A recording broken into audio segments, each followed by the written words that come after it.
Retired IAS అధికారి ప్రవీణ్ ప్రకాష్ బహిరంగ క్షమాపణ చెప్పారు. ఇంటెలిజెన్స్ మాజీ చీఫ్ ఏబీ వెంకటేశ్వరరావు, ఐఆర్ఎస్ అధికారి జాస్తి కృష్ణకిషోర్ కు ఆయన సారీ చెప్పారు. వైసీపీ అధికారంలో ఉన్న సమయంలో ఏబీవీ అలాగే కృష్ణకిషోర్ విషయంలో తాను వ్యవహరించిన తీరుపై పశ్చాత్తాపం వ్యక్తం చేశారు. సర్వీస్లో ఉన్నప్పుడు వారి పట్ల అనుచితంగా ప్రవర్తించానని చెప్పారు. లాస్ట్ ఇయర్ జూన్ జూలైలో విజయవాడలో ఉన్నప్పుడు I had a very tough time. I had a huge social media trolling. ఆ ట్రోలింగ్ జరిగినప్పుడు the thought which use to cross my mind was that నేను 30 years నుంచి ఆంధ్రాతో అసోసియేటెడ్ గా ఉన్నాము. God knows I had not made even 1 rupee through corruption. నేను ₹1 కూడా corruption చేయలేదు. నేను లైఫ్ లో ఎప్పుడైనా సరే ఫైల్లో చట్టంకే విరుద్ధంగా, రూల్ కి విరుద్ధంగా ఇప్పుడు నేను నోటింగ్ చేయలేదు, ఇప్పుడు అప్రూవల్ ఇవ్వలేదు. నా సబార్డినేట్స్ కి, జూనియర్ ఆఫీసర్స్ కి ఇప్పుడు నేను చట్టంకి అతీతంగా మీ పని చేయండి ఎప్పుడు చెప్పలేదు.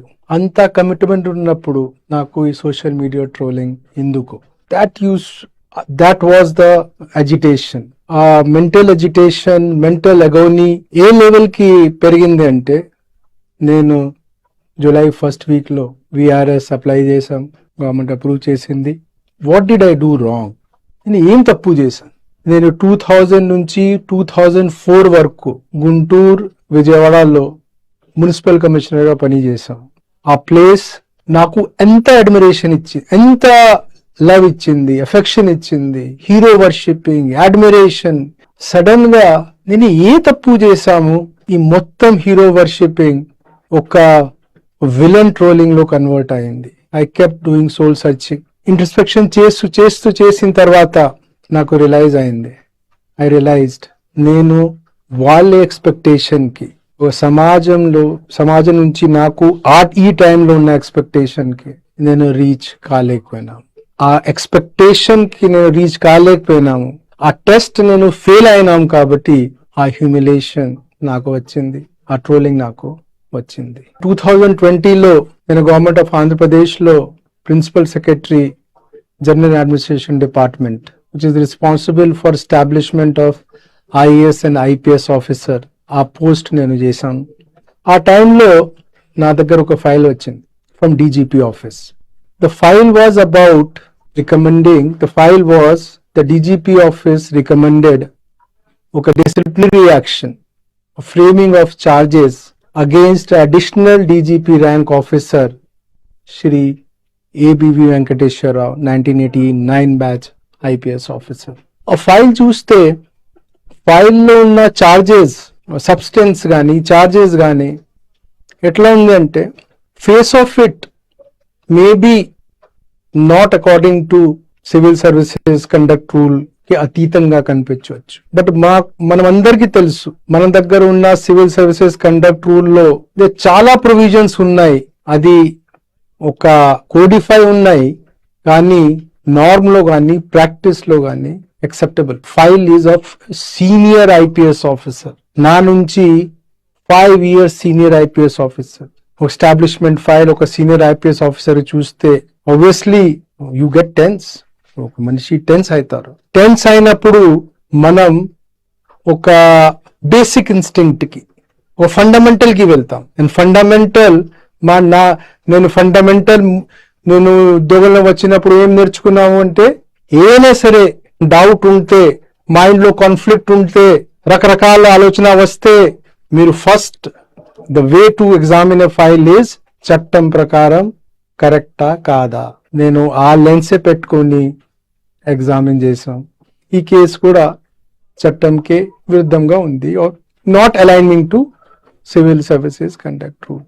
బట్ సో నేను ఆ ఫైల్లో as recommended by DGP office, we may take action and initiate disciplinary action రాస్తాను. చట్టం ప్రకారం ఆ ఫైల్ ఎగ్జామిన్ చేయడానికి మీ డిప్యూటీ సెక్రటరీ ఉన్నారు, అడిషనల్ సెక్రటరీ ఉన్నారు, సెక్రటరీ ఉన్నారు, మీరు principal secretary. You are suppose to examine the file from the lens of ethics and morality. Higher in the echelon, ఒక ఆర్గనైజేషన్ లో, ఒక సంస్థలో హైయర్ ఇన్ ద ఎకలాన్ ఉన్న వాళ్ళు ఎథిక్స్ అండ్ మొరాలిటీతో ఫైల్ ఎగ్జామిన్ చేయాలి, ఇష్యూ ఎగ్జామిన్ చేయాలి. I asked myself, I did కొంచెం రీసెర్చ్ కూడా చేశాం.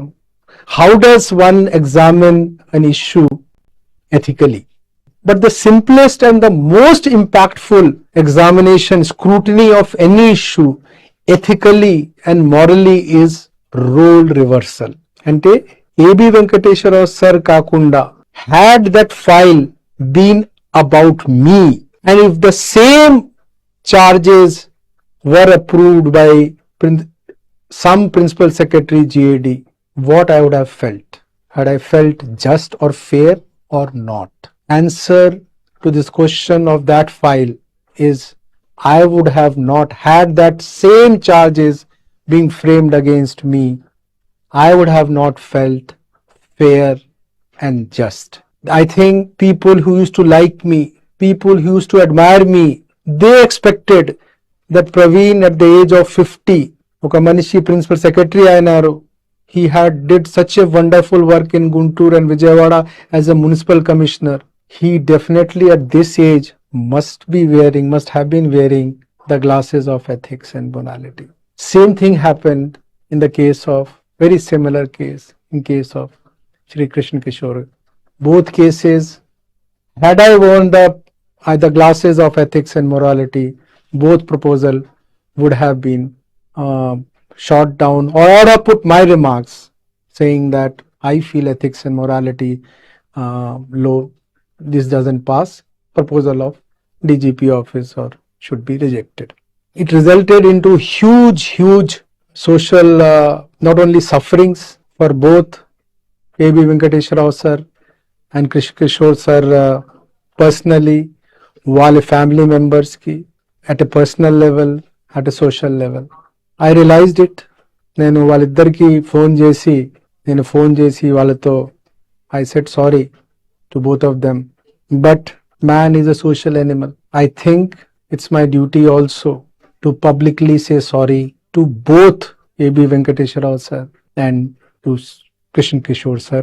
Please pardon me in your thoughts. I don't know whether I will meet you in person ever, but in your thoughts, please pardon me.